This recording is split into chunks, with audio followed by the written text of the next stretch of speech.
And now I will hand the lecture time back to Professor Soames to welcome him for today's talk. Yes, now you can start, Professor Soames. Okay, thank you. So, as you just heard, the title of this talk is Viennese Lessons. Why Viennese lessons? Because of something called the Vienna Circle, which was formed in 1928 in Vienna, Austria. And it was formed in part because Moritz Schlick was given the chair of logic and philosophy of language at the University of Vienna, which had been previously occupied by the philosopher and scientist Ernst Mach. And these philosophers had an idea that they thought would revolutionize the way philosophy was done, making progress possible, they believed, that was never possible before. Now, the two main people were Rudolf Carnap and Moritz Schlick. And in 1928, Carnap and two others wrote a paper announcing the new school of philosophy that was called logical empiricism. It's sometimes also called logical positivism. And they explained that they thought that they had found a new method that would enable progress that had never been made before. And the method, they thought, involved, number one, taking language as at the very center of philosophy. The analysis of language is at the very center. And they learned that from Wittgenstein's Tractatus to a substantial degree. And they also thought that if you asked yourself, why has natural science made so much more progress than philosophy has made? And they thought the answer was that language was used in natural science in a particular way, which allowed progress to be made on the basis of empirical observations of various kinds, whereas philosophy was trying to make all its progress, they thought, a priori, by considering only a priori necessary truths. And at the end of this several-page announcement of the formation of this new school of philosophy, they named three great intellectual figures that they dedicated their work to. And one of the figures was Bertrand Russell, who we talked about a little bit earlier. And of course, he was one of the main founders of modern symbolic logic. And another figure was Ludwig Wittgenstein, who himself was from Vienna and who wrote the Tractatus, which was published around 1920, in which he postulated a certain parallelism between the structure of reality and the structure of language, provided that we understood both in the proper way. And that's what the Tractatus tried to do. The third world-leading figure was Einstein, Albert Einstein. And the thought was that just as Einstein had made such revolutionary progress, they thought that philosophy would be capable of making similar progress. Now, it didn't exactly work out that way. And there were as you'll see, there were some shortcomings in what they did, but they did make important advances, even if they were not able to capitalize on those advances in the way that they initially hoped that they would. And this is something which I am always on the lookout for when I do the history of philosophy, and in particular analytic philosophy. I believe that when we read these philosophers, our interest should be more than historical. Our interest should be to look at those things which they discovered, which made advances that they couldn't complete. And now that we can look back after some further advances, we may get a clue from them about what we can do to take them further. So this lecture is one small part of that whole approach to studying the history of philosophy. Okay, so I say at the beginning, the logical empiricism of the Vienna Circle was the second great step in the development of analytic philosophy. It followed the turn to logic and mathematics initiated by Frege and Russell, and also the practice of analysis that was illustrated by G.E. Moore. Wittgenstein was not a member of the Vienna Circle, but he influenced the philosophers that were.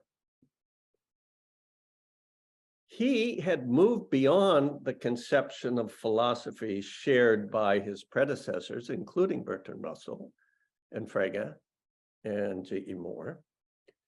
And he took philosophy's task to be that of finding the essence of representational thought and language, which he believed required discovering the scope and limits of intelligibility.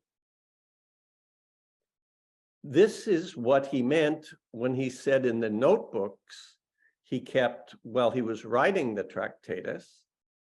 He said his whole task was to solve the one great problem of philosophy, and I'm quoting him, to wit, explaining the nature of the proposition.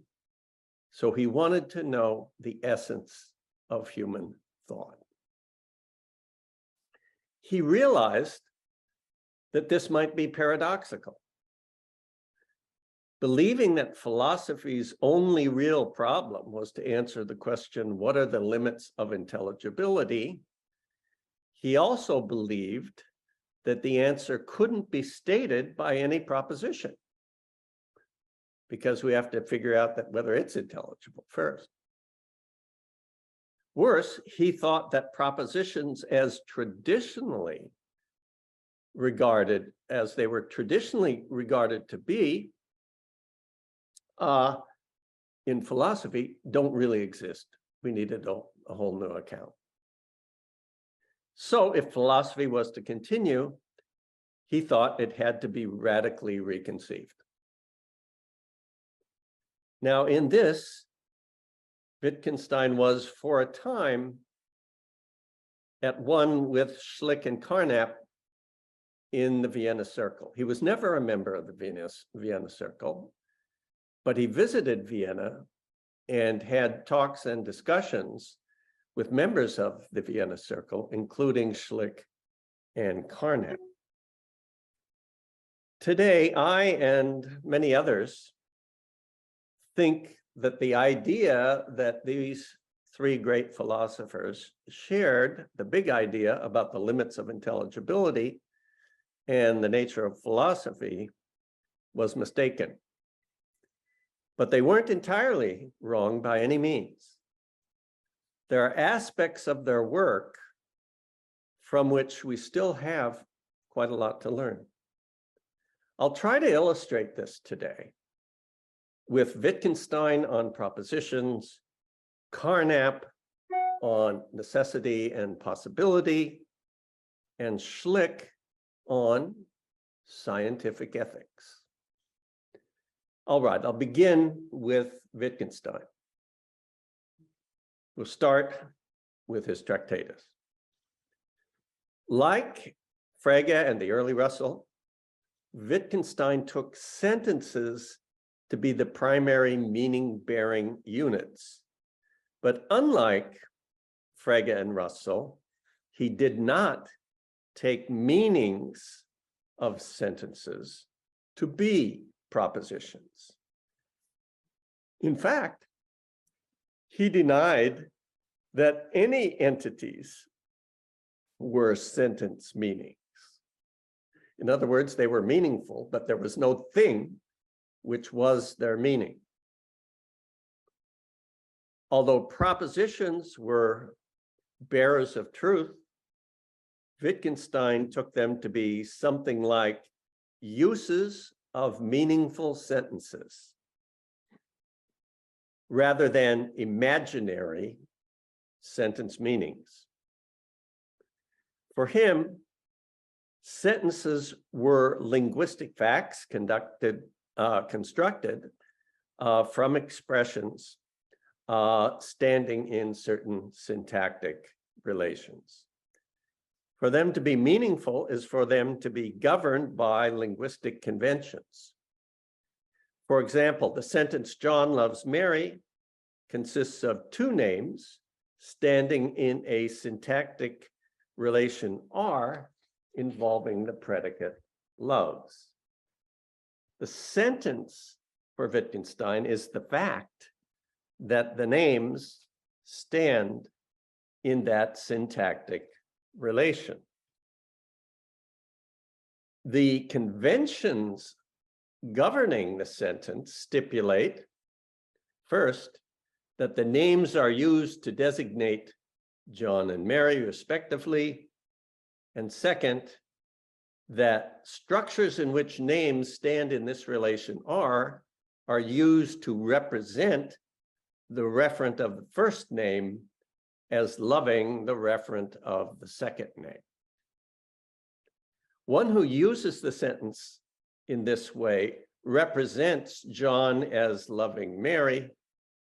So it's true, that sentence, if and only if John does love Mary.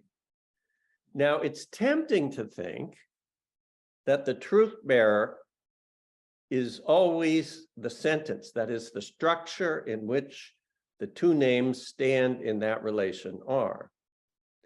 After all, the sentence is governed by the conditions I gave, but it didn't have to be governed by those conventions.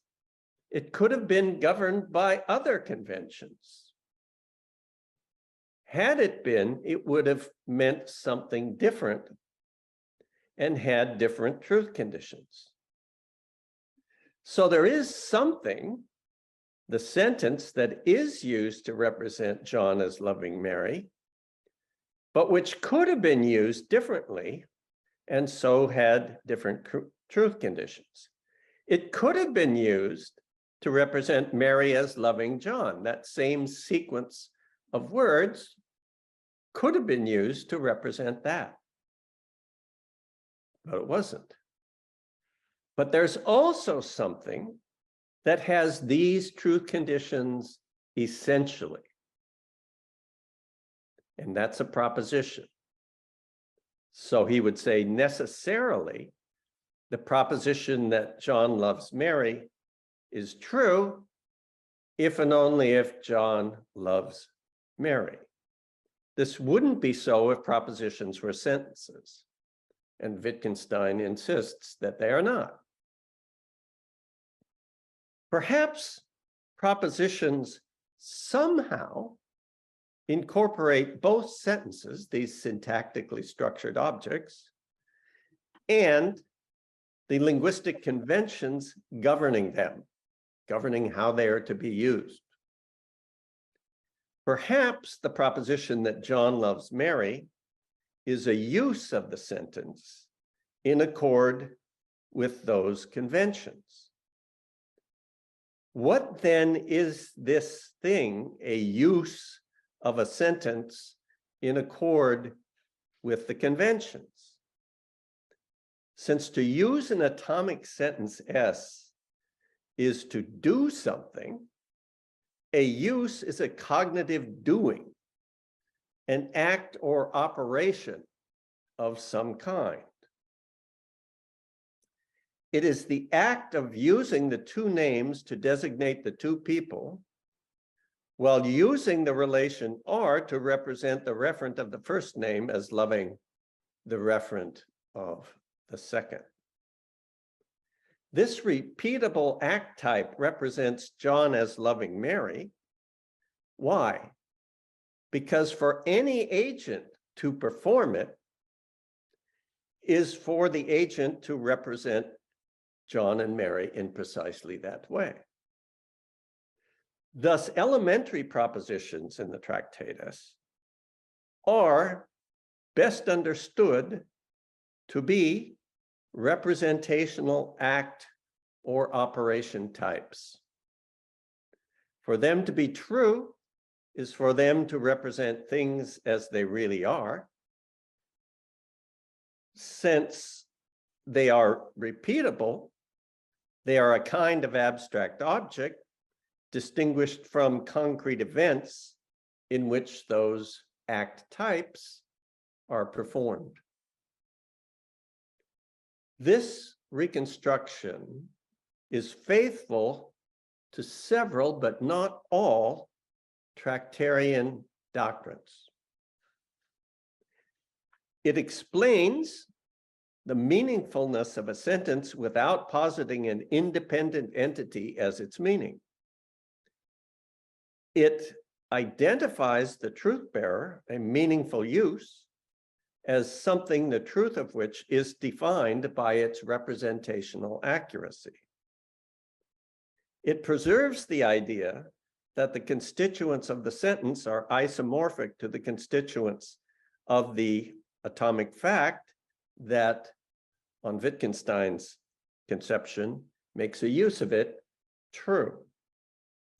Finally, the proposition has its truth conditions essentially because any possible agent using the sentence in precisely this way represents the same things as being the same ways. All of these were Wittgensteinian doctrines.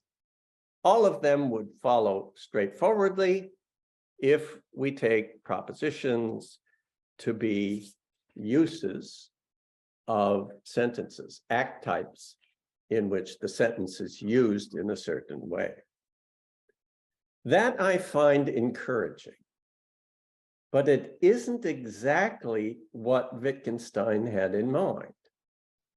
Uses of sentences do represent, or as he puts it, picture reality. But his pictures are often described to be facts, not acts.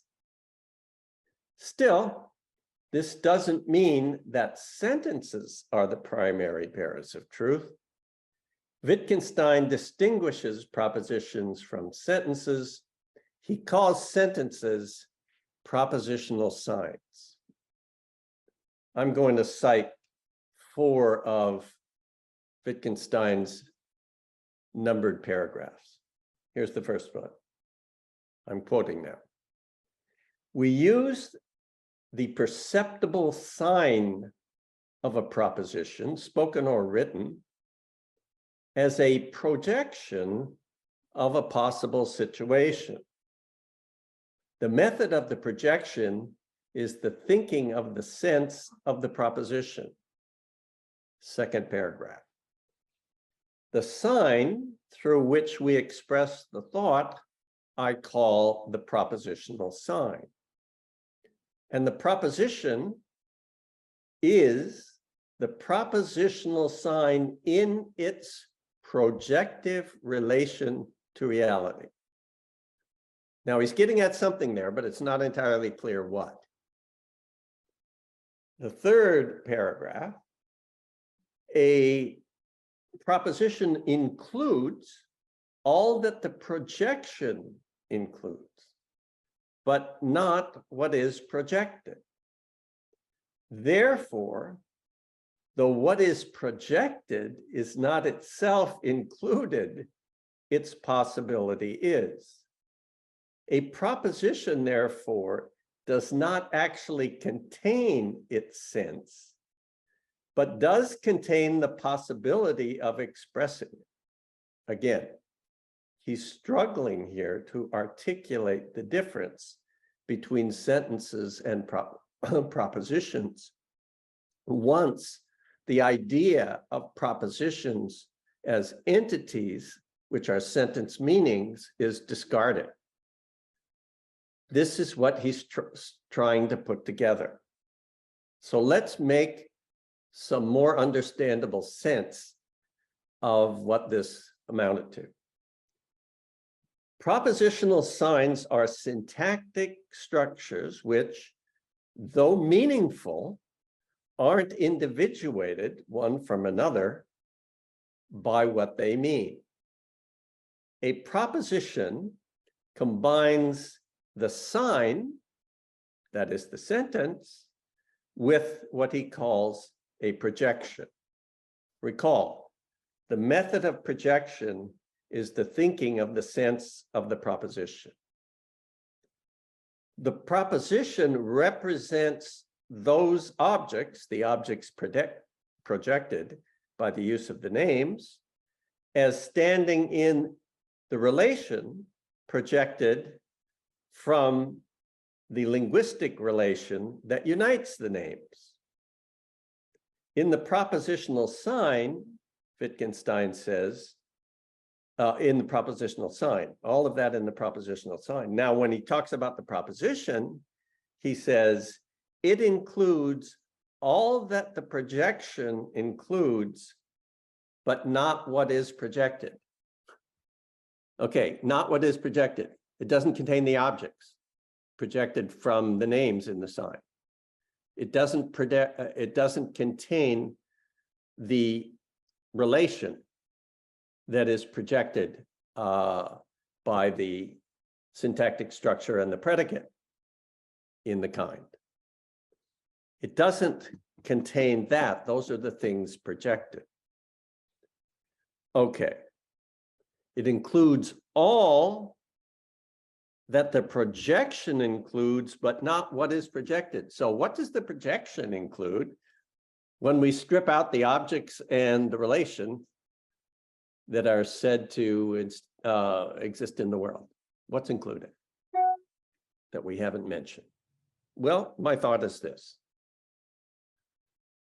What is projected is the sense of the proposition, the possible fact, the actuality of which would make the proposition true.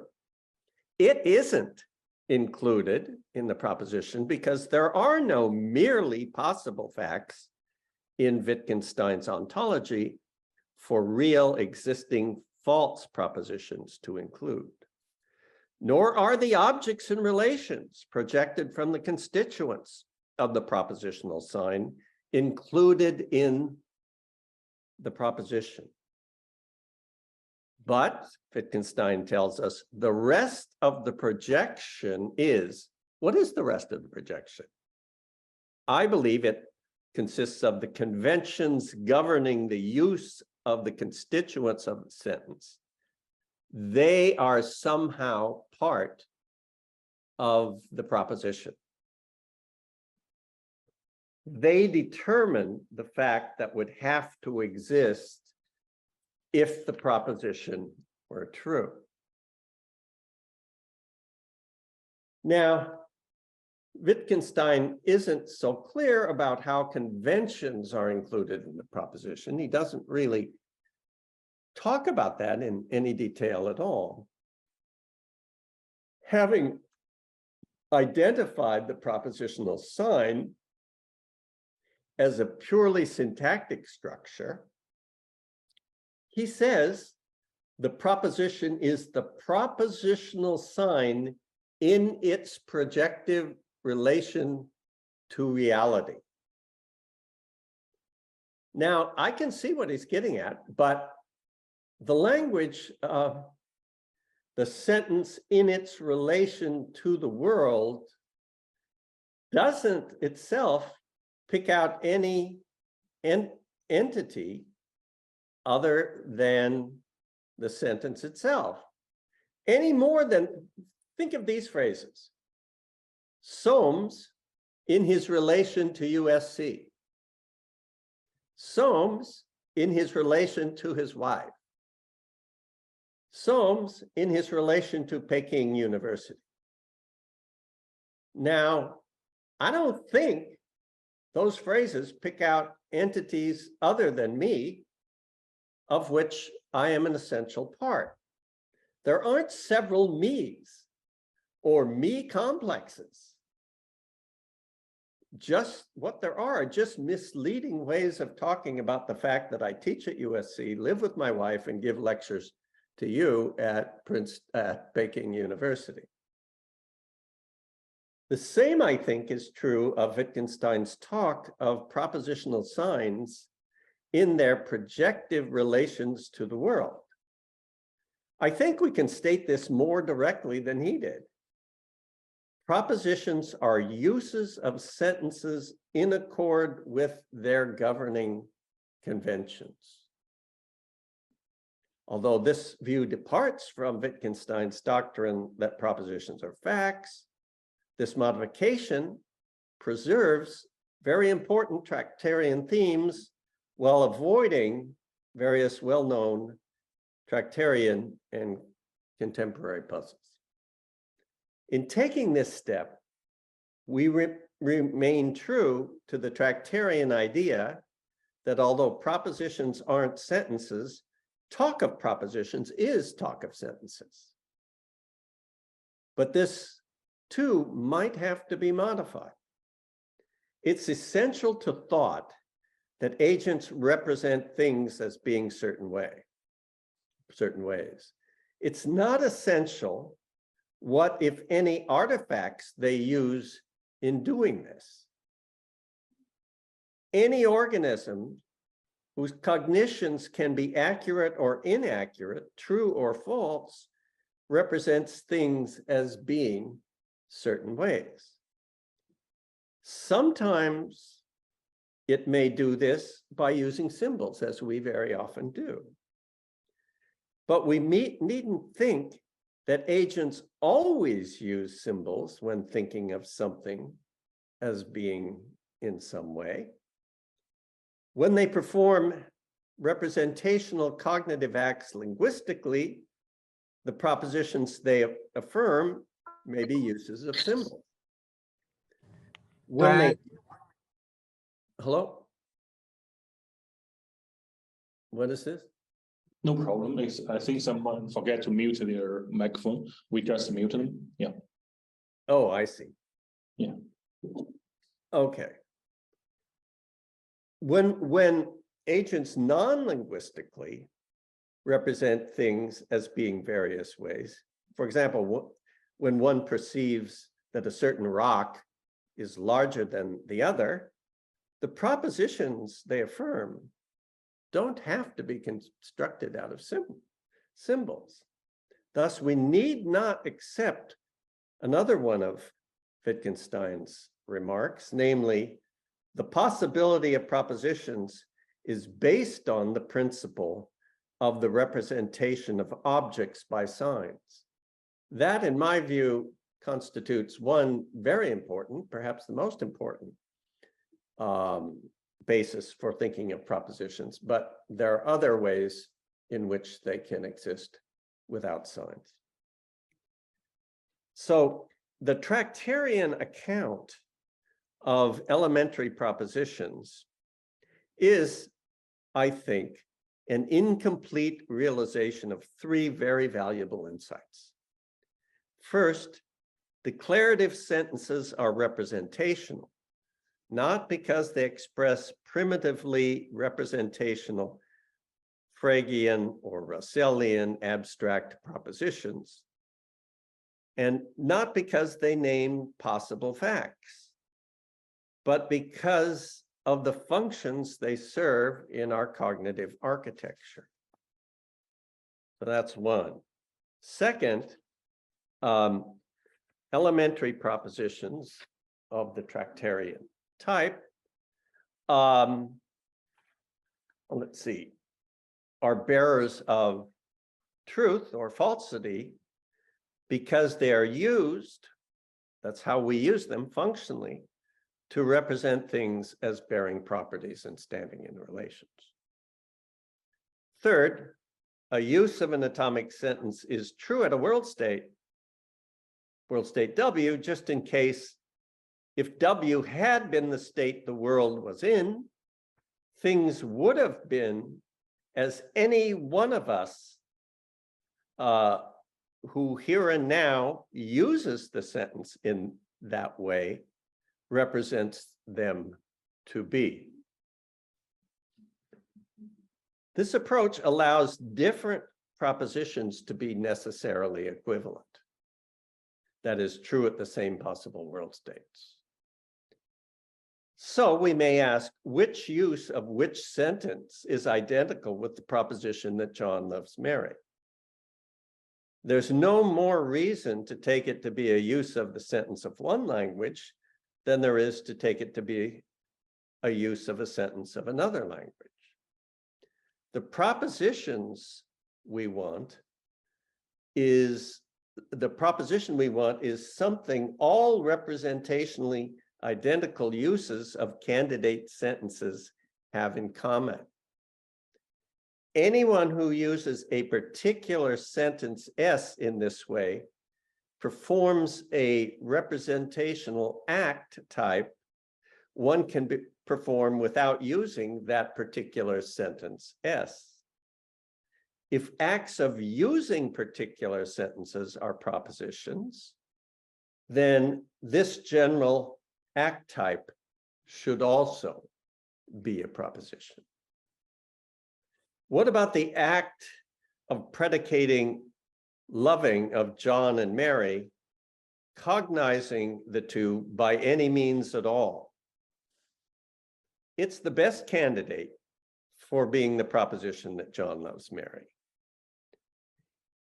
If it's not possible to perform this representational act without using a sentence, then the proposition is the act type of using some sentence or other to represent John and Mary in that way. If, as I believe, it is possible to perform the general act without using a sentence, then it alone is the proposition we seek. However, even that is too simple. There really isn't just one proposition with the content that John loves Mary. There are many.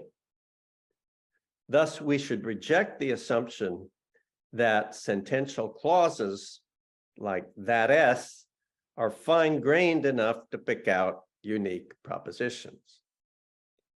This, as you know from our last lecture, expands the solution space for Frege's puzzle and Kripke's puzzle about belief, as well as a number of others.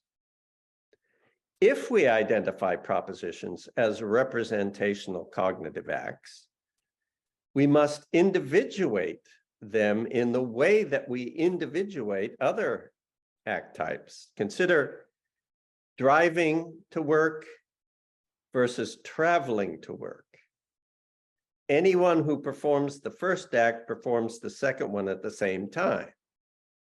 But since there are many ways of traveling to work, one can perform the second act without performing the first act. Thus, the acts are different. When we apply this lesson to propositions, we generate what? We generate representationally identical propositions that are cognitively distinct because they place different demands on those who entertain them. These propositions are not merely true at the same world states.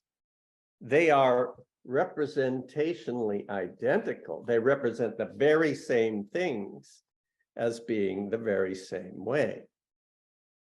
Still, they are cognitively distinct, which means that we can often bear a propositional attitude like belief to one without bearing it to the other.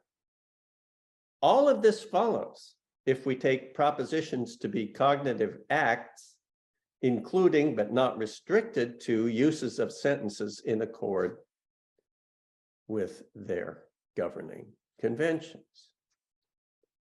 Now, this modification and reconstruction of the Tractarian account of elementary propositions, what he called in the Tractatus elementary propositions, can also be extended to non-atomic propositions while avoiding the problems caused by the very different Tractarian analysis of non-atomic propositions. He gives a very different analysis of them, and that created problems. We also avoid the Tractarian conclusion that necessarily equivalent propositions are identical. That is true in the same world states. There can be many different propositions true in the same world state. That, I believe, obscured the breakthrough that his conception of atomic propositions might otherwise have brought about. Now, it's true that Wittgenstein himself would not, I believe, have seen things in this way. Without his identification of propositions with their modal truth conditions, truth in the same possible world states, the Tractatus couldn't have been the tool for transforming philosophy's self-conception in the way that he imagined. But had he properly generalized his account of atomic propositions to all propositions, our philosophy of mind, our philosophy of language, our philosophy of psychology would, in my opinion, have been better off. Now, that's all I'm going to say about Wittgenstein in this lecture. You can see how it fits my general conception of a very good way to approach the history of philosophy. You look for the key insights, and if you're with a great philosopher, you'll always find them. But you will also find, because he was the first one to go into this territory, that the way he summed it all up is often not the best way of summing it up. And that's why when we read these philosophers, we do it in part to help us with our own problems. Because they're great philosophers, they're smart enough to be able to help us now, even 100 years later. But there's still work to be done because they didn't get all of it right. Okay, that's a methodological lesson. Okay, I'm now going to extend this lesson, so to speak, to Rudolf Carnap's treatment of modality, that is, necessity and possibility. The best current accounts of possible worlds, in my opinion, identify them not with concrete universes disconnected from ours, but with properties our universe can coherently be conceived to have. These include metaphysically possible world states and epistemically possible world states. The actual world state is a property the universe does have. It does instantiate. Metaphysically possible states are those that could have been instantiated. Epistemically possible world states are properties we can coherently conceive to be instantiated by the universe, that we can't know a priori not to be instantiated. Okay? That's the basic set of distinctions. For insight into these properties, this wasn't exactly Carnap's notion. In fact, it wasn't, I think, his notion at all. But I think for insight into these properties, I'm going to turn to something he did invent. It was called a state description, which is a complete, consistent set of atomic sentences or their negations. Truth values of complex sentences at state descriptions are determined by using familiar accounts of quantifiers, truth functions, and modal operators. To update this, I'm going to restate Carnap's atomic sentences and their negations and replace them with propositions that are what? They are uses of atomic sentences and their negations, in accord, of course, with their governing convention. And that's how we're building on Wittgenstein. So, some definitions. Complete, consistent sets of such propositions are used to define world states. So now the world states are going to be sets of elementary propositions or their negations versus sets of elementary sentences and their negations. So here's how it goes. Let D be a domain of objects that we're going to use the language to talk about. Let B be the set of properties expressed by simple predicates of a Carnapian language, and let's include an existence predicate. So a world description, let's call it SDW, state description W, is a set each member of which is either an atomic proposition that predicates a property B of objects in the domain, or the negation of that proposition.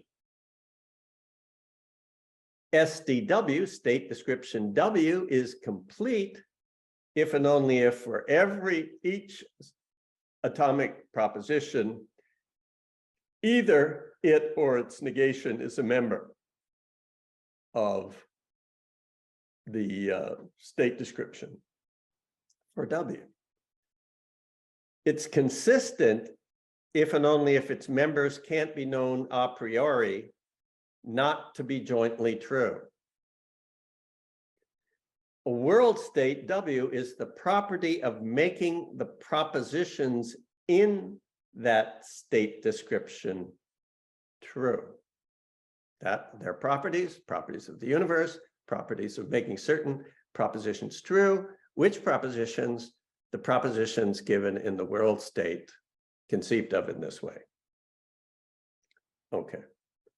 A world state W is instantiated if and only if every member of the state description for W is true, while taking objects in the universe to include only those in the domain.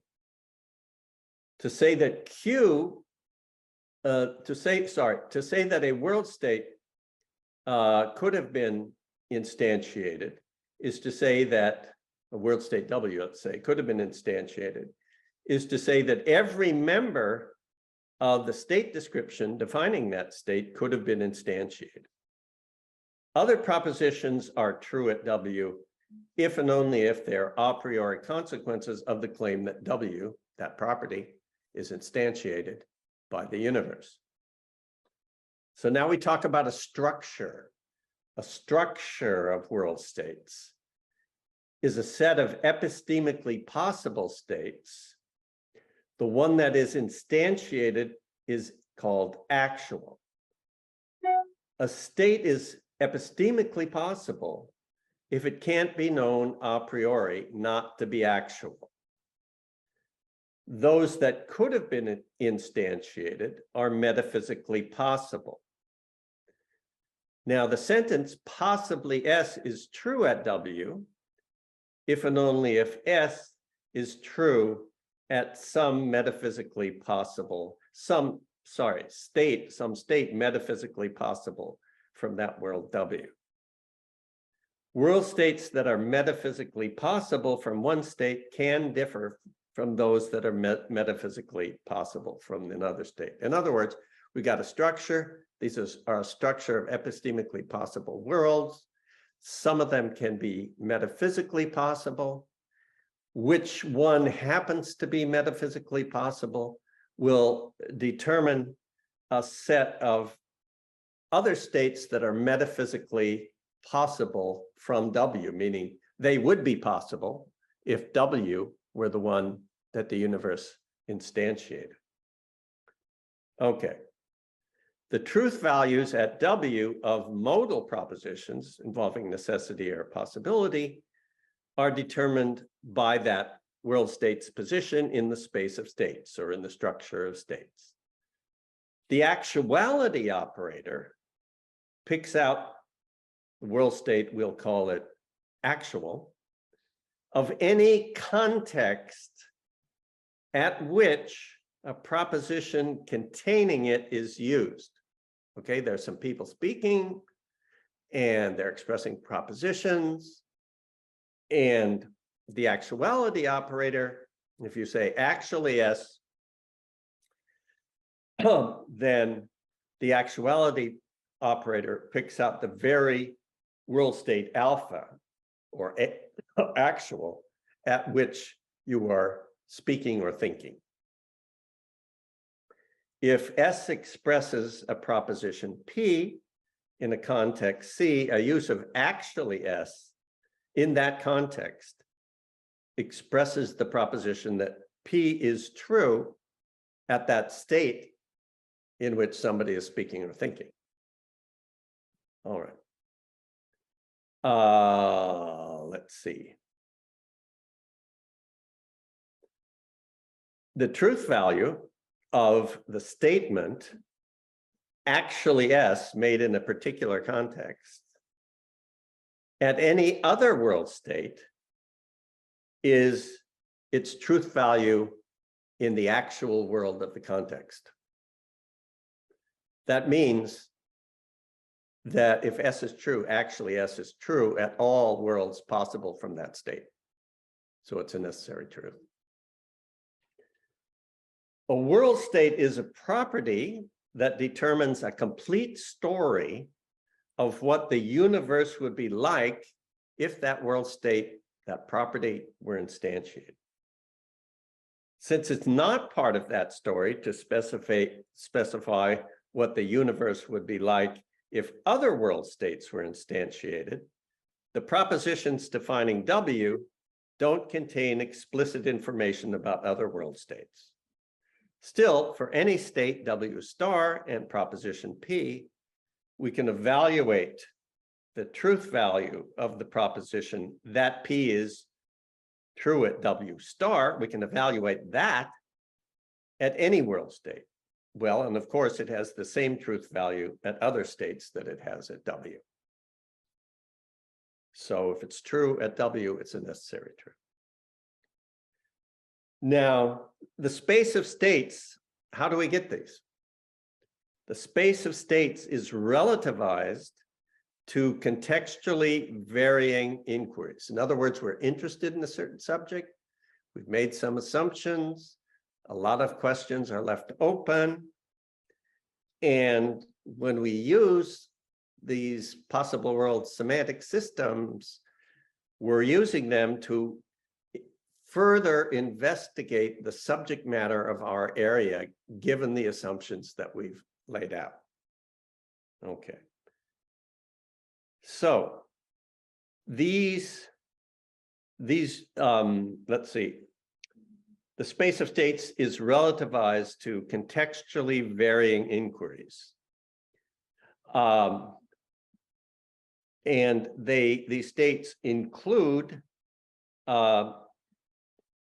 that are determined by a given inquiry are all the possibilities that are relevant to it. Depending on the nature of the inquiry, you will get different states of metaphysically possible world state.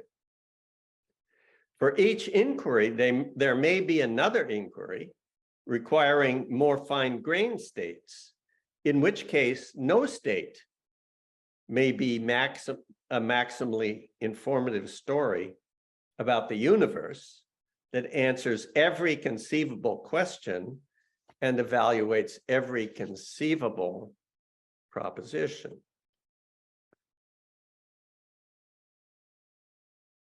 All right. Rather, world states are treated as maximal for particular purposes, for particular inquiries. This doesn't mean that they're unreal. No, they're properties. The properties are real. It's the use to which we put them that is relative to us. All right. Next, consider necessary a posteriori truths that predicate essential properties of objects. They can be known to possess only empirically. The function of the needed evidence, needed empirical evidence, is to rule out epistemically possible but metaphysically impossible states at which the propositions are false. That's because the properties are essential to the relevant objects. Suppose that S expresses a contingent truth, call it P. Now consider actually S. It expresses the proposition that P is true at A, which is the world state of the context of use. Actually S is true at every world state, including those that are only epistemically possible.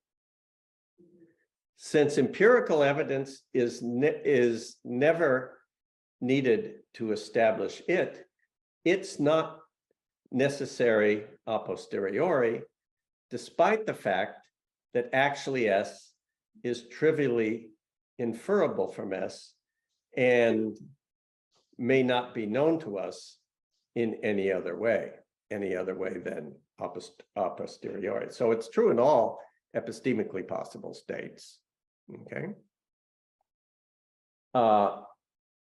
So it's knowable a priori,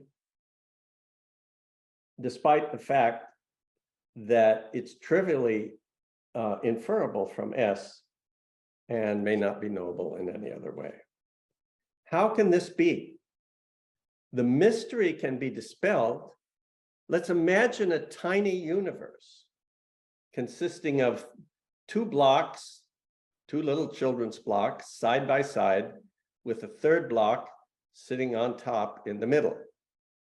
This world state, very small, we'll call it tiny, is the property of containing blocks 1 and 2 side by side with block 3 on top. Since we can easily comprehend this property, we can know just by thinking about it that if it were instantiated, block 3 would be on top of blocks 1 and 2. So if P is the proposition that one of them is sitting on top of the other two, it's knowable a priori that P is true at tiny. That point generalizes. If the world states relevant to an inquiry are finitely specifiable, then for every such state W and every proposition P, the truth of which is calculable from the propositions in the state description that defines that world state W, the propositions that P is true at W is knowable a priori. All we're doing is just generalizing beyond tiny, what we saw with tiny. This applies to the actual world state relative to an inquiry as much as any other. Thus, when S is true, the proposition expressed by our use of actually S is typically knowable a priori, even if it's not in fact known a priori, since the actual world state, A, relative to an inquiry, may, unlike tiny, be complex. We may not know the world story in terms of which that world state A is defined. Even if we did, we might not have calculated all its relevant consequences. In such cases, our only practical way of learning that P is true at A is by inferring it from P. So when P is an a posteriori truth, the knowledge of which we express by saying actually yes, that knowledge is often a posteriori, even though what we know a posteriori could, in a case like this, also be known a priori, at least in principle. That's kind of a complicated story. And we can go over it later if you need to rehearse it. Okay, all of that is good. It's interesting, but now we have a puzzle. We got to solve a puzzle if all of this is going to hold together. Here it is. The empirical evidence required to know necessary a posteriori truth is to rule out metaphysically impossible, but epistemically possible world states at which they are false. This may seem to suggest that if P is false at an epistemically possible world state, then P isn't knowable a priori. Thus, it may seem that a priori truths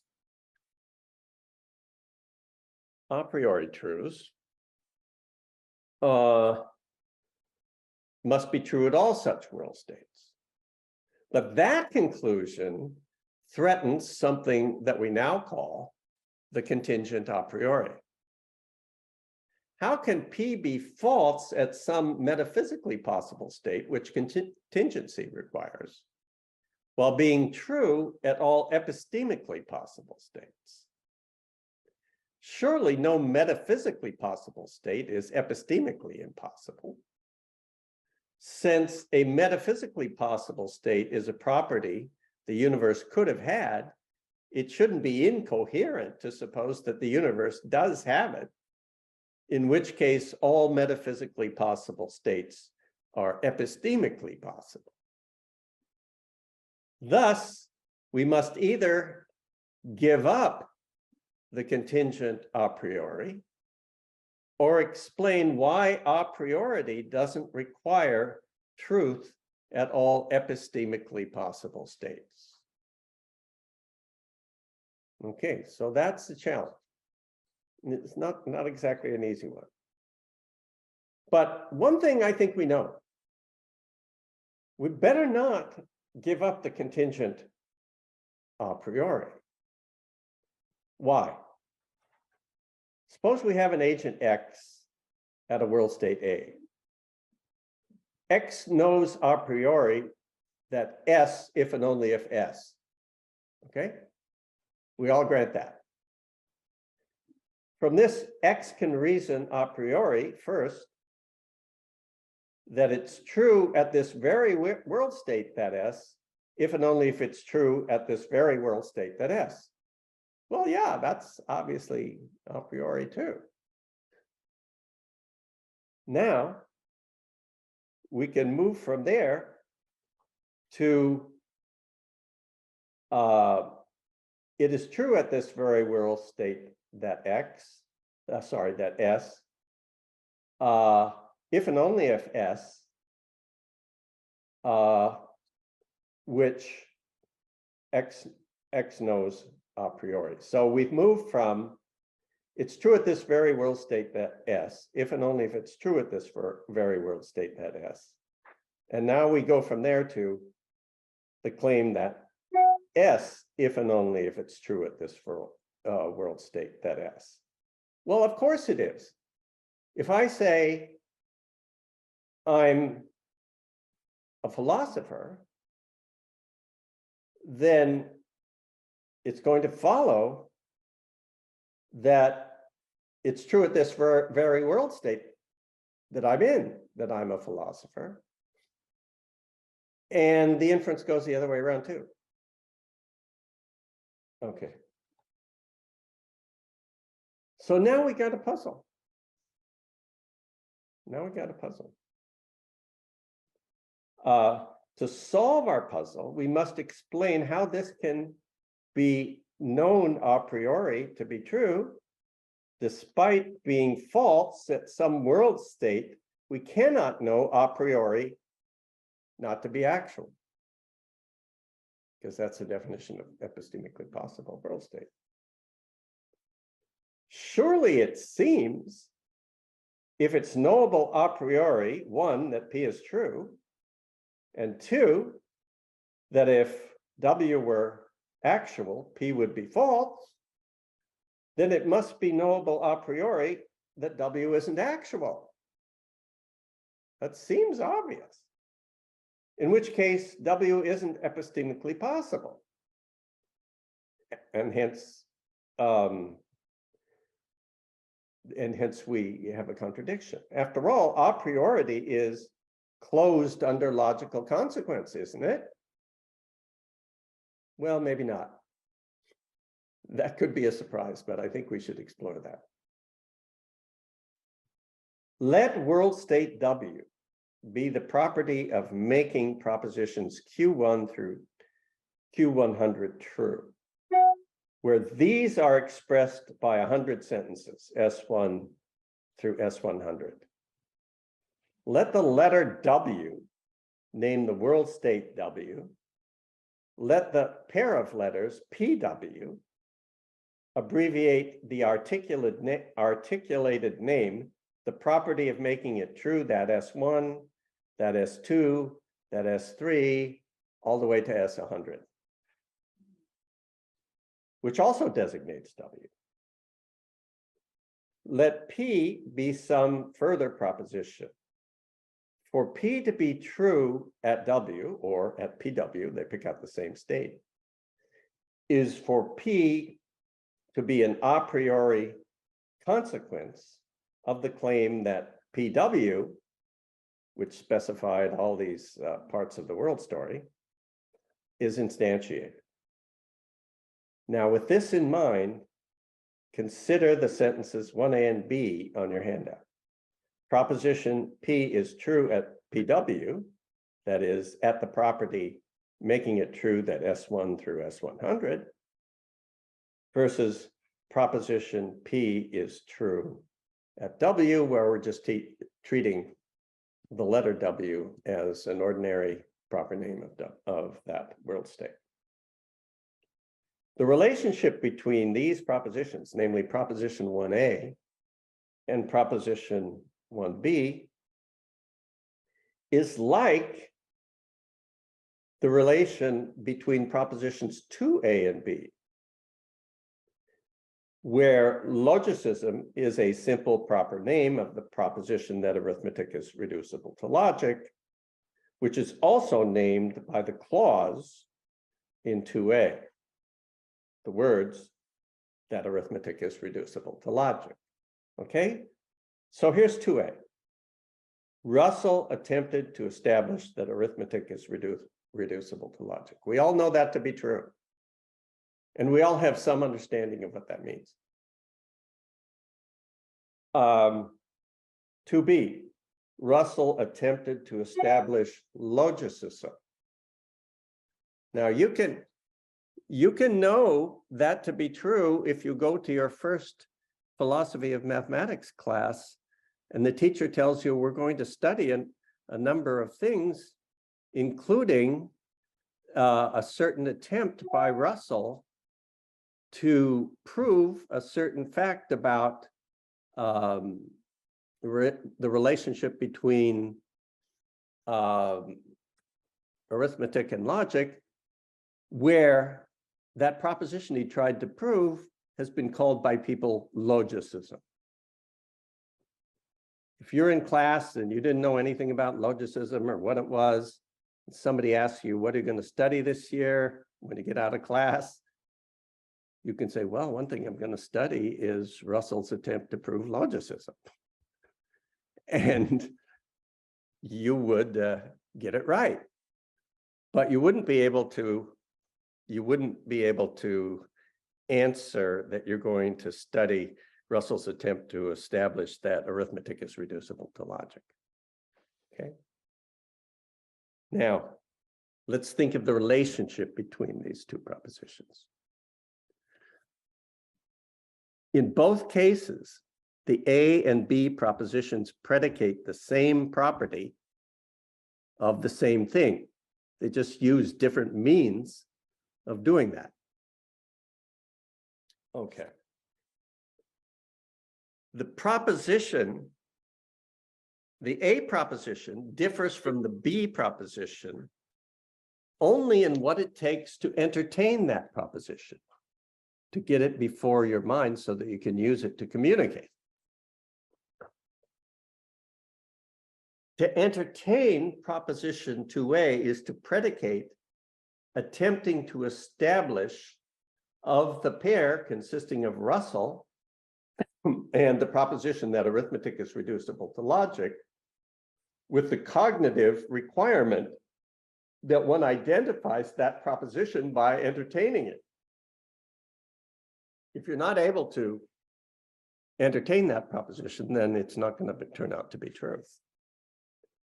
By contrast, to entertain proposition 2B merely requires predicating attempting to establish of Russell and that same proposition without placing any constraints on how one identifies it. If it's just a proper name, it's enough that it happens to refer to the same thing as the clause did. Okay. It follows that anyone who entertains or believes the first proposition, 2A, thereby entertains or believes the second proposition, 2B. But the converse of that relation does not hold. Okay, that's where we are. Now we go back to 1A and 1B. And what do we have there? 1A, the proposition that P is true at PW, namely at the property, world state property, making it true that S1 through S100. And 1B, proposition P is true at W, where the letter W is just a proper name, an ordinary proper name of that world state. Okay.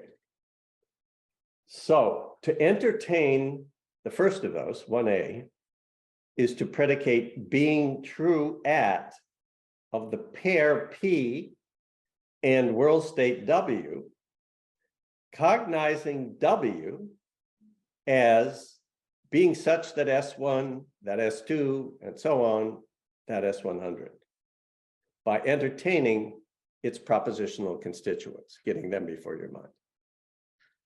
By contrast, entertaining proposition 1B requires predicating being true at of P and world state W without constraining how you cognize W. Just cognize it somewhere, that's good enough. It follows then that anyone who entertains, believes, or knows A1 or 1A entertains, believes, or knows proposition 1B, but not conversely. So when P is a contingent a posteriori truth, which is an a priori consequence of the claim that PW is instantiated, that's the one where you run through all the propositions in the state description. Proposition 1A is knowable a priori. Since knowing this without empirical evidence guarantees knowing that 1B guarantees knowing 1B without evidence, because 1B doesn't care how you are identifying the proposition. 1B is also knowable a priori. even if the only knowledge we actually have of it is a posteriori. Okay, we're getting there. What makes this possible is that sentences 1A and 1B express cognitively different but representationally identical propositions. Knowledge of the first guarantees knowledge of the second. It's easier to know the second than to know the first. Although there are ways of entertaining 1B that don't allow you to recognize its truth without appealing to empirical evidence, there are other ways of entertaining it, namely by entertaining proposition 1A, that do allow you to establish it a priori. For a proposition to be a priori, there must be some way of entertaining it that allows one to recognize its truth a priori, even if there are other ways of entertaining it that don't allow to recognize it. Okay. Now consider a use of 3, actually P. It predicates being true of P and the actual world state A. Actually P, if we were to spell this out, what that really means is the proposition that P is true at this very world state.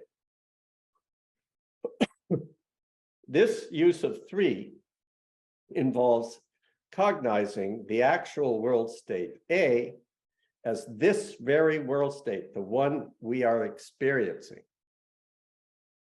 When A is identified in this way, we can know proposition 4 a priori. 4 is actually P if and only if P. Even if proposition P expressed by sentence P, that is one side of it, is knowable only a posteriori. So we reason as follows. Propositions 3 and 4 are both knowable a priori. Nevertheless, proposition P isn't knowable a priori. And now you ask yourself a question, which can be somewhat confusing. And the question is this: how can that be? How can it be that propositions 3 and 4 are both knowable a priori, but proposition P isn't knowable a priori? Since P is an a priori consequence of propositions 3 and 4, it would seem that a priori isn't closed under a priori consequence, which is kind of a new thought. Now, what's going on? To understand better, let that P be the contingent truth that I, SS, is a philosopher. I am a philosopher, or SS is a philosopher. The proposition that actually SS is a philosopher is then true at all metaphysically possible world states. Why? Because what it says is that I'm true at this world state, and the fact that it's true at this world state means it's true at all world states. That is, the claim that it's true at this very world state means the claim that it's true at this very world state is also true at all other world states. Okay. Now, it seems to be knowable a priori because it's an a priori consequence of the claim that PW is instantiated, and hence of the claim that A is instantiated, where A is a simple name of the same state that PW instantiates. Now, now consider the biconditional, that SS is a philosopher is true at A if and only if SS is a philosopher. That philosopher, that claim is false at some metaphysically possible world states, because the proposition on the right side of the biconditional is false at those world states. Well, the one on the left side is true. Still, we can know that proposition a priori because there is a way of cognizing it using the sentence actually, i.e. at this very world state, SS is a philosopher if and only if SS is a philosopher. Such that when we cognize it that way, we don't need evidence for its truth. The key point is that the cognitions of A required to come to know 5A and 5B are a priori in radically different ways that can't be recognized a priori as cognitions of the same world state. Okay? There are two different ways of getting that a priori, but you can't recognize that. Both of them will get you that way a priori. There's no way of merging those into a single mode of representation. So these give us the a priori of 5A and 5B, namely the proposition that SS is a philosopher is true at A when you're thinking of A via the defining state description. Well, that'll do it. And how about the proposition that SS is a philosopher is true at A when you're thinking of A as this very world state? Well, that'll give you the a priori. But what you can't get a priori is this very world state is the one that we're given by the particular state description that happens to define it. So they're both knowable a priori, but you can't collapse that together. Okay. When we're thinking about A in a way that allows us to know that 5A is a priori, we can't thereby see that 5B is a priori. And when we're thinking about the world state, the actual world state, A, in a way that allows us to see that 5B is a priori, we can't thereby see that 5A is a priori. We can do each one, but we're not going to be able to put them together. Now, that doesn't mean we can't know the conjunction of propositions 5A and B a priori. We can, after all, safely accept the conjunction of sentences 6A, the proposition that SS is philosopher is true at PW,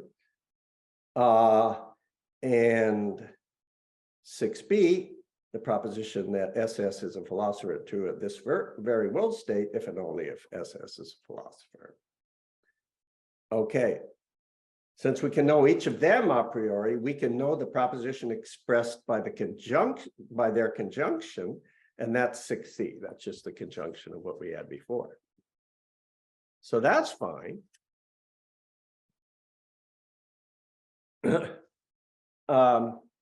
But since knowing the proposition expressed by 6C without evidence guarantees knowing that the representationally identical proposition, but cognitively different proposition 6D without evidence, we conclude that 6D is knowable a priori because there's a way of replacing both occurrences of the little name A, naming the possible world, such that we can know the first conjunct to be true by thinking of it in one way, and we can know the second conjunct to be true by thinking of it in the other way. And since we know both of them to be true without empirical evidence, we can know it a priori. But it's crucial that we're using these two different ways of cognizing the actual world. What makes this result possible is our use of two different cognitive modes of presentation of the actual world state, one for each conjunct. But since we can't combine these two cognitive modes into a single mode of presentation, we cannot move directly to a priori knowledge of 6E. Now, 6E, what do you do to 6D to get 6E? You replace both occurrences of the simple name A of the actual world state with a variable, which will be bound by a lambda operator. And then you add the name A to give you the one place property that is being attributed to A. That's what you can't know a priori. Why? Because to do it, you would have had to combine the two world states into one, the two ways of getting to that world state into one. And those modes of presentation cannot be fused. That's the idea. Okay. So let's see. And that means you can't know 7 a priori too, and we precisely need that. Now, there are, of course, propositions that are representationally identical to, but cognitively different from, the version of 6B that is knowable a priori. Versions of 6E are a priori consequences of some of these versions of 6D, which are representationally identical but cognitively distinct. In other words, the modes of presentation are different. But there are no versions of 6D which are both knowable a priori and capable of supporting an a priori inference to 6E or 7. On this understanding, 6E is an a priori consequence of 6D, which is itself an a priori consequence of 6C, even though 6E isn't an a priori consequence of 6C. What this shows is that any interesting sense in which we speak of a priori consequences of propositions is one in which we must take not only representational contents, but also cognitive contents into account. If we ignore cognitive contents, we can preserve the closure of a priority under a priori consequence, but only at the cost of giving up our conception of a priori consequences playing a normative role in guiding reasoning. If we do incorporate cognitive contents, the normative role of a priority can be preserved. But when we do this, a priority isn't closed under a priori consequence. All of that is really needed if you're going to preserve what Kripke called the contingent a priori. Of course, nobody saw that that's what was needed at the time. But that, I think, is. Okay, I'm going to close now by saying a word about Schlick. I'm also going to change the topic. You don't have to worry about propositions and the actual world state and all of that with Schlick. Schlick was an interesting man. His PhD was in physics, not philosophy. And he was, of course, interested in the philosophy of science.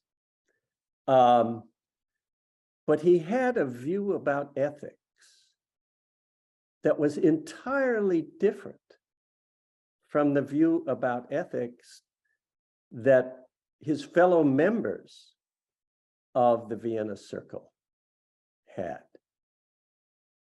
And it's a view which I think has a fair amount to be said for it. Unfortunately, it hasn't yet achieved the attention in philosophy that I think it should, but this will give you a preview. Okay, I'm going to look at his 1930 book, Problems of Ethics, which was translated into English in, I think, 1937. Unlike other logical positivists who held that moral language is only emotive, and so makes no contribution to cognitively meaningful statements, Schlick recognized moral truths capable of motivating action. Unlike British anti-emotivists, Ross and Pritchard, who took knowledge of basic moral truths to be synthetic a priori, Schlick took it to be a posteriori. Ethics itself should, he thought, aspire to be a science of human nature, including psychobiology and sociology. A very striking and somewhat unusual view that has something to be said for it. For Schlick, ethical behavior is conduct we demand from others and ourselves. It is conduct we fundamentally desire that relates us to others. If our most basic desires of this type can be identified, there is no further question of justification to be raised. It's nonsense to ask if what we most fundamentally value is what we most fundamentally valuable. Of course it is. He wanted to know what conduct we most value and why we value that conduct. Realizing that different people might have different moral standards beyond those stemming from varying factual circumstances and different available actions and gaps in their non-normative knowledge, he was confident that we would find many common values. He took morality to be a hierarchical system of norms specifying good conduct. Now, the claim that something is a group norm is, of course, a factual claim about what conduct group members want and expect. Sometimes there is a highest norm, sometimes several top norms are independent. Either way, one justifies the claim that an act is morally good or right by citing the norm under which it falls, while justifying lower level norms in terms of the highest moral norms. The process ends with the highest norm or norms for which no further moral justification makes sense. So a lot of moral justification depends on higher norms being accepted as valid moral norms. But there's a highest moral norm, or several that are tied for being highest. How are those justified? Okay, that's been a problem in analytic philosophy for some time. Now, Schlick's next step was to subsume moral norms under higher non-moral norms. Here's a little quote from the book. It might be that moral good could be shown to be a special case of a more general kind of good. If so, we may ask, why is moral behavior good? Schlick's answer, because it is good in a more general sense. The highest moral norm, he says, would be justified by means of a higher principle of life. Now, he spends most of the rest of the book trying to fill that out. But thinking of morality as a system of demands that we place on ourselves and others, Schlick asks, why do we make these demands? And of course, we do this in part because we wish to constrain the behavior of others. But why do we constrain ourselves? Well, in part because we need their cooperation and can only get it by being seen as conforming to the rules that we impose on them. But if that were the whole story, we'd feel fine about cheating when we weren't detected.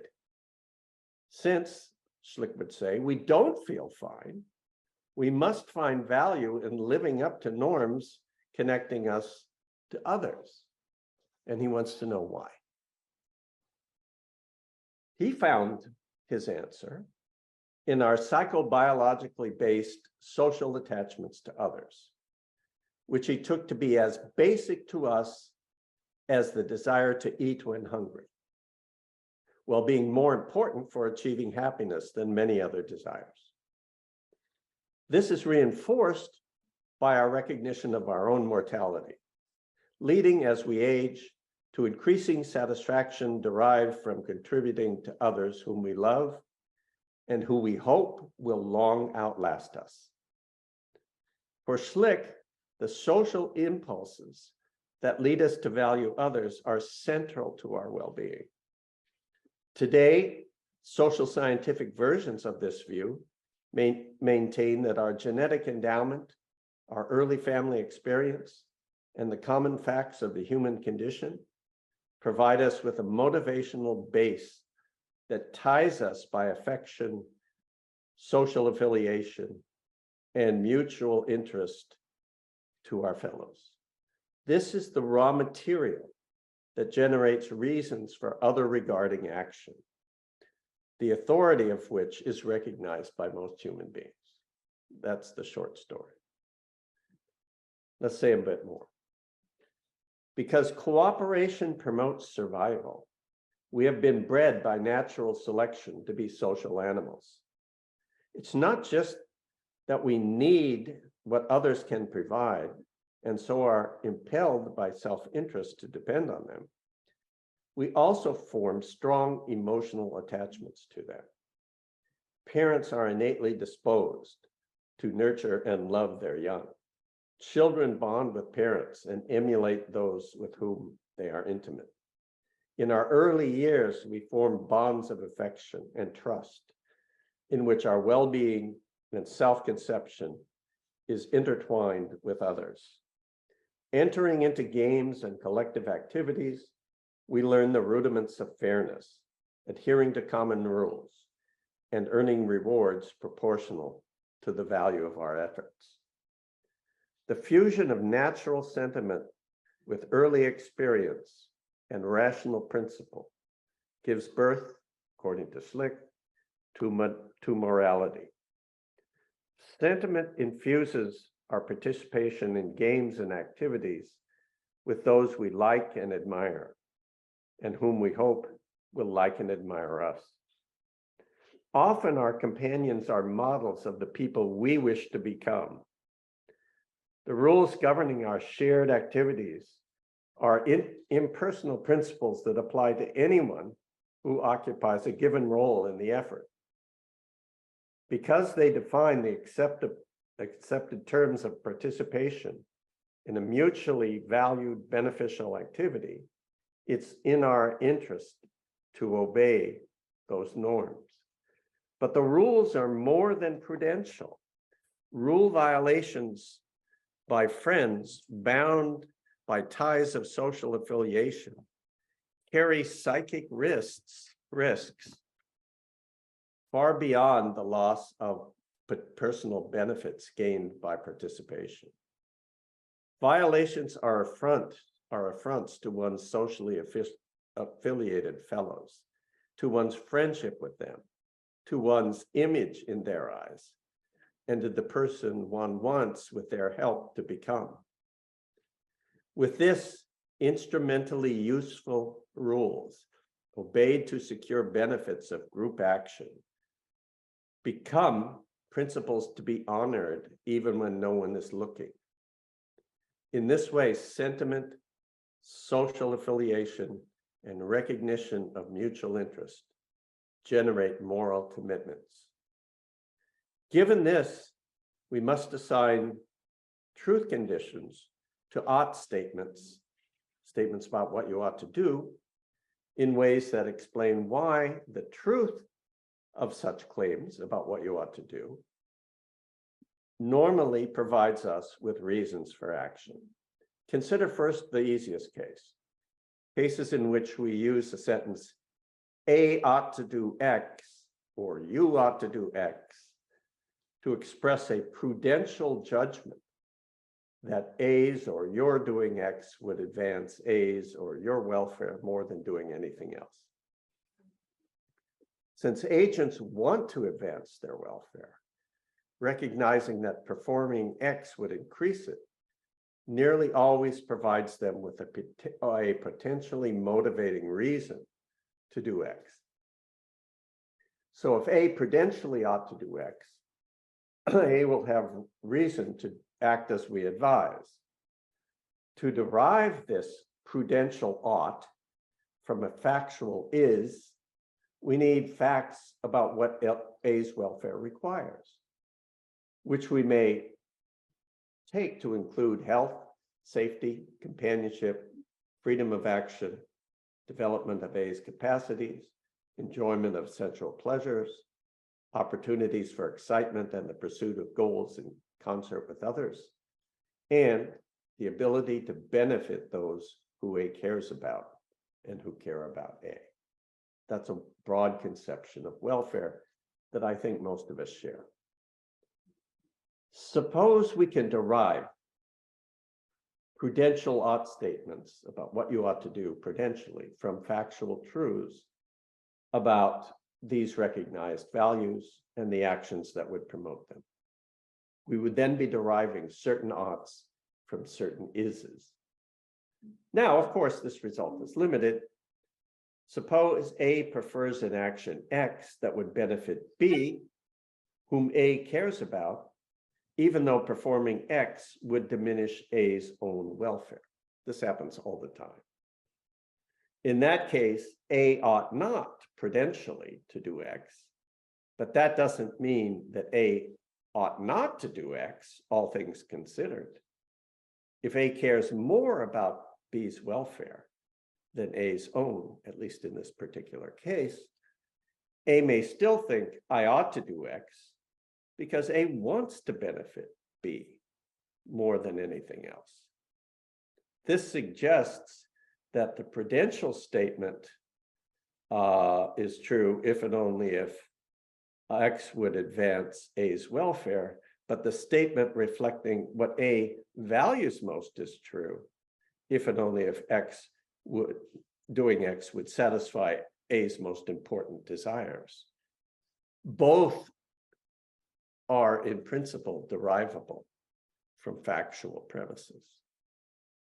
What about moral statements?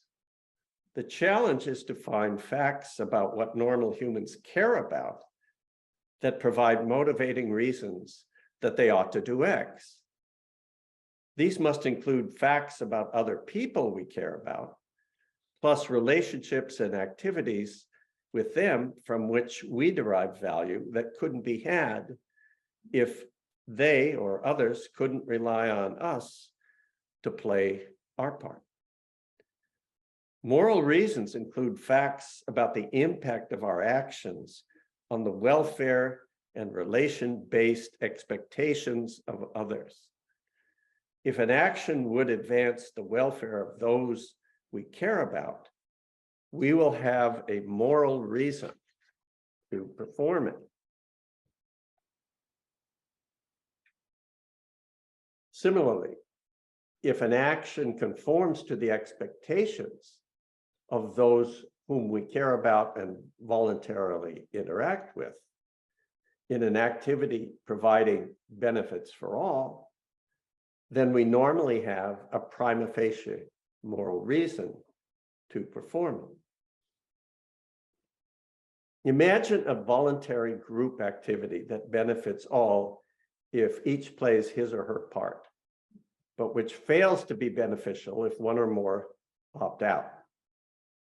Realizing this and wishing to avoid the hostility that would result from discovery that we are opting out, we have self-reasons, self-interested reasons not to cheat. But we also have a moral reason when we care about the other participants, or when we don't want to be the kind of person we would condemn if we were in the position they are. The strength of this moral reason is proportionate to the importance of our role in the activity, the benefits produced by the participants, the centrality of the activity in the social life of which we are part. The acts we morally ought to perform are those we have the strongest moral reason to perform, provided that they don't require sacrifices out of proportion with the benefits that they secure. Weighing these reasons is difficult, but the factors in the calculations are objective, including the effect of an action on our own welfare, on that of others, and the relation of our actions bear to the activity-based expectations of others. If the relative strengths of these factors are also objective, it may be possible to derive moral odds from factual premises about what is. So we should be open to the idea that moral facts, like other facts, are capable of being investigated and known, even if that knowledge is hard to achieve. Schlick fervently believed this. Now, I have to mention that there's still a worry. Although moral objectivity is welcome, some moral relativity might come along with it. In deriving moral reasons from the interests and values of agents, we must give up the idea. We might say we must give up the Kantian idea that moral obligations are binding on all rational agents, including those who lack fellow feeling with others. Imagine an agent with no concern for others, who calculates the benefits for himself alone and always acts accordingly. Because the welfare of others don't touch his interests, he won't recognize them as reasons for acting. A race of relentless self-interest maximizers might sometimes coordinate their actions to achieve mutually beneficial ends. But although they may seem to behave cooperatively, they don't behave morally, because they will cheat whenever they can get benefits without incurring the costs, and because real reciprocity will not be present. This suggests that some facts that we, you and I, take to supply moral reasons don't provide reasons for all conceivable rational agents. How then do they provide us with reasons? Couldn't we know those facts without taking them to provide us with reasons for action? If so, then the idea that we have duties that we cannot shirk or renounce is false. That challenges moral objectivity. Surely reasons for action do depend on potentially motivating values. If these can, in principle, vary without limit, then no mere facts provide all rational agents with reasons to perform other regarding actions. So no objective morality can bind all rational agents. This has for decades been taken to be a conceptual truth by many philosophers and social scientists. If it is true, nothing can override it. Now, Schlick's inspired way out of this problem was not to seek the impossible. An objective morality for all possible rational agents is not what he sought, not what he was looking for, and it's not what we need. What we need is a morality grounded in human nature, governing normal human beings. As Schlick emphasized, this requires a rich, species-wide psychobiology. But how rich is that psychobiology? The answer, I think, is that it may be rich enough to get morality started, but I suspect more will be needed to reach the morality that Schlick saw. As the social scientist James Q. Wilson in the United States emphasized his book, The Moral Sense, there is evidence social scientific evidence that human beings are naturally predisposed to other regarding moral behavior. Human communities at every time and place have shared our native sociability, our prolonged dependence as infants, the bond between mother and child, social attachments with friends, family, and neighbors, and the intertwining of our own interest and our own self-conception with a desire not only for the good opinion of others, but also for their well-being. Yet, despite this commonality, only a few communities have recognized rich moral obligations beyond family, friends, and tribe.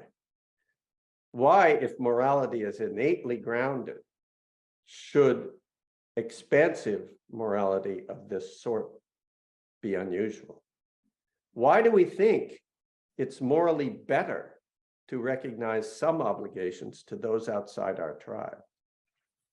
What does this even mean? Well, we know that patterns of social organization that require agents to extend moral standing beyond family, friends, and tribes tend to be better in advancing human welfare than those who don't. This is important, very important, but it's not really enough. It is best for humanity that all of us internalize this lesson. But recognizing this doesn't solve the problem because not everybody cares about humanity as a whole. So we ask, is it true that those whose conceptions of morality aren't universalistic ought to treat outsiders with sympathy, fairness, and reciprocity? Schlick can't say they morally ought to treat outsiders this way, unless doing so would usually advance the values and interests they already have. Would it? Such a change might advance their culture to the benefit of their descendants, whom presumably they do care about. But such historical transformation is speculative. There's no guarantee it will ever come. Must we accept the idea that these agents don't form a moral community with us? I don't think so. Universalistic moral conceptions tie fairness to reciprocity. If less universalistic cultures wish to reap the benefits of cooperative interaction with more universalistic cultures, they must realize that reciprocity in dealing with outsiders is expected, and so come to find it to be in their interest to reciprocate.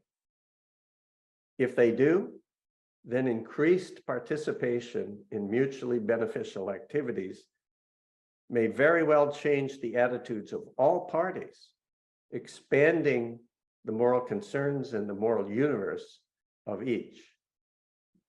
It was just such reciprocity that led our descendants and most of us at different stages of our lives to extend empathetic moral concerns we initially restricted only to the near and dear, and now extend to larger groups. This suggests that the proper response to those with limited moral horizons is to work to expand them by engaging them in reciprocal interaction on the basis of commonalities they already share with us. Schlick agreed. What is true of the relationship between cultures with mismatched moral universe is also true of mismatched individuals or groups. All societies contain individuals who don't accord significant moral status to some of their neighbors. The centrality of reciprocity in our lives dictates that morally expansive neighbors offer their more morally limited fellows opportunities for cooperative interaction, conditional on the willingness of all parties to engage in reciprocal behavior. If this reciprocity isn't forthcoming, our efforts should be withdrawn. There is, after all, a price to be paid for opting out of mutually beneficial practices. If there weren't, moral virtues might never be acquired. This is the conception of morality to which we are led by Schlick's view of psychology as the basis of ethics. It is one in which moral systems are social institutions that evolve into richer systems capable of increasing human welfare by increasing the scope of human cooperation. As social cooperation grows, psychobiologically based values are extended, creating new moral relationships that allow previously underivable oughts to be derived from expanded premises about what agents value and what they're able to contemplate. It is this conception, not of changing moral opinions, but of expanding moral reality, that followers of Schlick are called upon to elaborate and explain. That is the end of my talk today. Thank you, Professor Soames. It's very profound talk. I think Professor Soames illustrated his methodological point concerning how to draw lessons from the history of analytic philosophy to make contribution to the most newly hot debated topic. And he picked up Wittgenstein, Carnap, and Schlick concerning topics of nature, proposition, nature modality, and the nature of the morality to illustrate his point. And we will probably have 10 minutes for the Q&A. So any questions from the audience?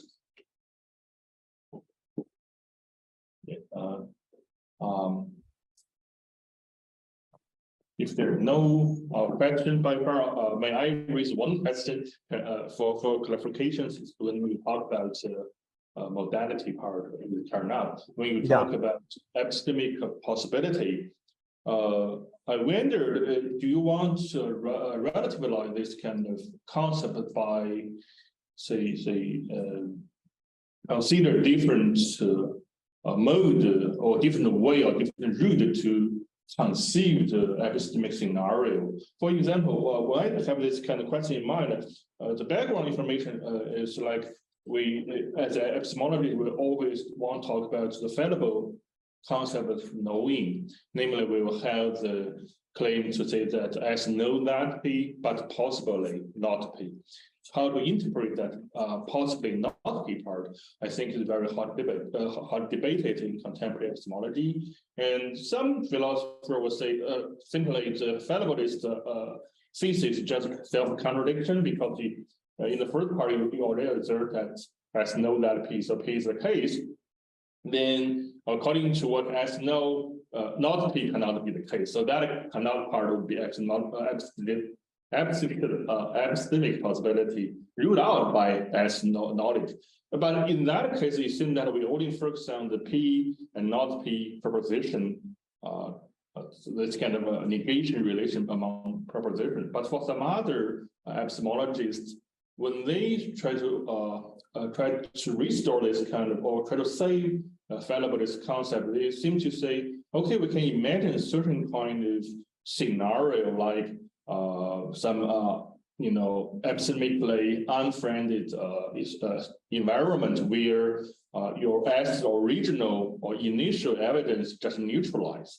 In that case, not P is possible. So you seem that they interpret the possibility differently. In that case, do you suggest that although they see that both sides of philosopher or epistemologists use same kind of terminology that epistemic possible or epistemic possible that P, but it turned out actually not the same theoretical phenomenon, or not the same substantial issue they're trying to disagree with. It's more like they conceive epistemic possibility differently. Therefore, it's not a real epistemic possibility they really want to debate on. So I want to know whether you have any comments on that. I think, correct me if I'm wrong, but I think you're suggesting, the way I understand it, is that there's more than one sense of epistemic possibility.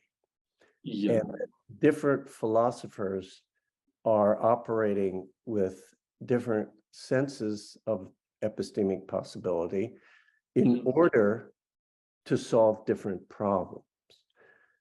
For example, there's one sense in the literature in which, as I learn more and more, fewer things become epistemically possible to me.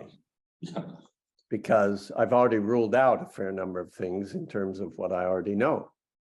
Yeah, true. And that's what it is for a proposition to be a possibility, an epistemic possibility for a given agent who already has acquired a certain amount of knowledge. Which things remain open, which propositions remain open possibilities, and which ones don't. And that, I think, you have rightly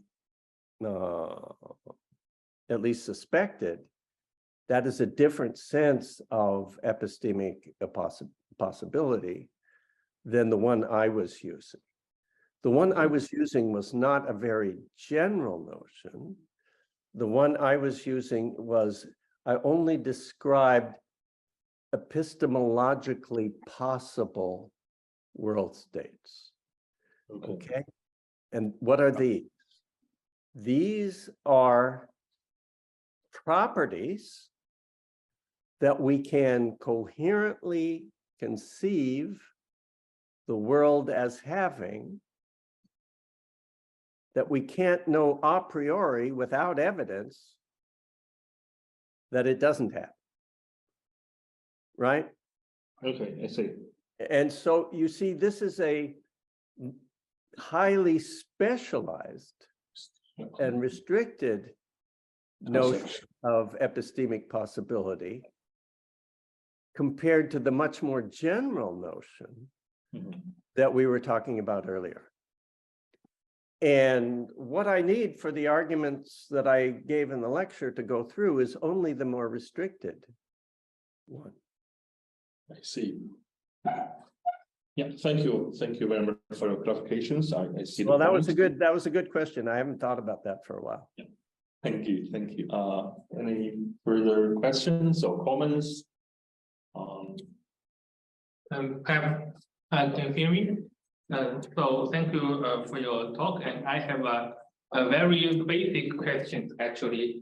I think in your talk you have given restatement of the Wittgensteinian notion of propositions, and I think I have read that you think that the idea can be restated in a way that propositions are uses of sentences in accord with their conventions. So this conclusion reminds me of the later Wittgenstein's idea of meaning as use. So its interpretation, of course, is complex, but I think perhaps we should draw these insights, as you said, from the later Wittgenstein's view, rather than the earlier tractatus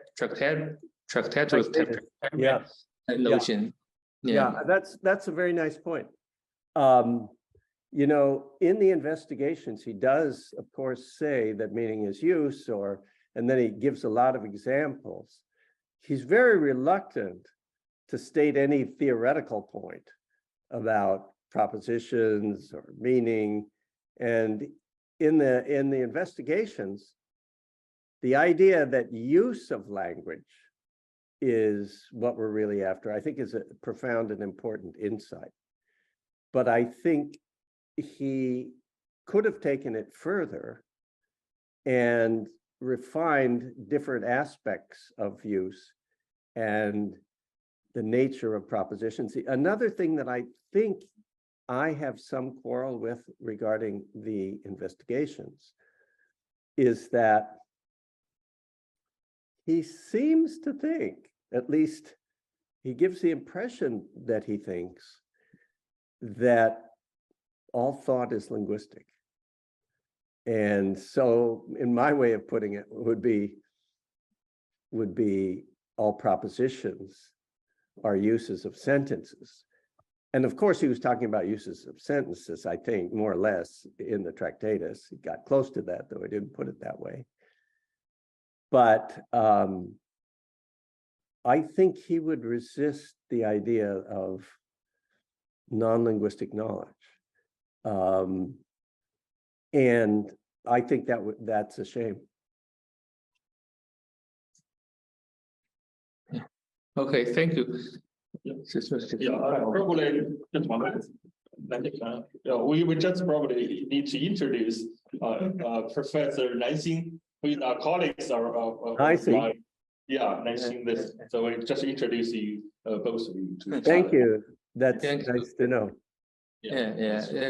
Perhaps I just add one word. I'm not sure whether the later Wittgenstein conceives of all, for example, cognitive activities to be linguistic, because he famously claims that our language has so-called a nature history, and he mentioned that the crying or the That's right. facial or bodily expression of pain is not replaced by the linguistic expression, but are somehow continuous with the later. So I think this is controversial. Well, I do think that's certainly true. He thought of it as a kind of behavior, which was related to other kinds of behavior, but I don't know if he thought of crying as being true or false.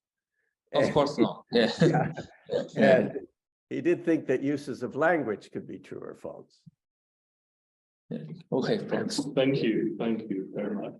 I assume that we run out of our time, and also once again, I am very sorry for this confusions for today's talk of the time schedule. And for Fridays, I will definitely send you a reminder to specify the time and make sure that we'll meet a same kind of schedule. Yes, and I'll be looking for it. I'll be looking for it. Okay, thank you very much. So also I want to thank all of our audience who attend the lecture, especially for those probably in Beijing, because now I mean in the time zone, Peking time zone, and probably they will spend their lifetime with us to continue to attend the lecture. So thank you all very much. So let's meet Friday on the mini lecture of philosophical education for the future, which also provided by Professor Soames. So see you all on Friday at Peking time zone, Thursday night at UI time zone.